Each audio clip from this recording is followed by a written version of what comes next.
ఈ స్పోర్ట్స్ కోటాలో మీరు ఫిలప్ చేసినటువంటి తీరు భారతదేశంలో ఏ ప్రభుత్వ ఉద్యోగంలో కూడా జరిగినటువంటి పరిస్థితి ఆంధ్ర రాష్ట్రంలో డిఎస్సి 2025 లో జరిగింది. ఏం చేశారు?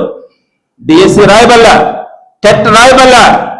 నువ్వు కనుక స్టేట్ గవర్నమెంట్ దగ్గర ఒక డిపార్ట్మెంట్ ఉంది, ఆ డిపార్ట్మెంట్ దగ్గర నుంచి కనుక మీరు సర్టిఫికేట్ కనుక తెచ్చుకుంటే వాళ్ళకు ఉద్యోగాలు. టెట్ రాయబల్లా, డిఎస్సి రాయబల్లా. ఎక్కడైనా మీరు ఒకసారి ఆలోచించండి, ఒక ప్రభుత్వ టీచర్ ఉద్యోగం రాయాలంటే టెట్ రాయకుండా తీసుకున్నటువంటి పరిస్థితి ఎక్కడ కూడా ఎప్పుడు కూడా లేదు. మరి టెట్ రాయబల్లా, డిఎస్సి కూడా రాయబల్లా.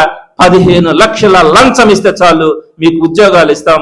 స్పోర్ట్స్ కోటా కింద 100 ఉద్యోగాలు అమ్ముకున్నటువంటి పరిస్థితి.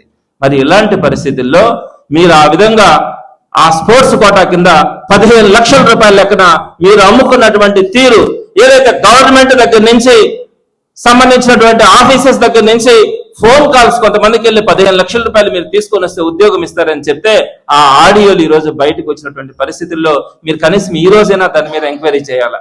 టెట్ లేకుండా, డిఎస్సి లేకుండా మీరు 15 లక్షల రూపాయల లెక్కన ఉద్యోగాలు అమ్ముకున్నారంటే సిగ్గుపడాల్సిన అవసరం లేదా?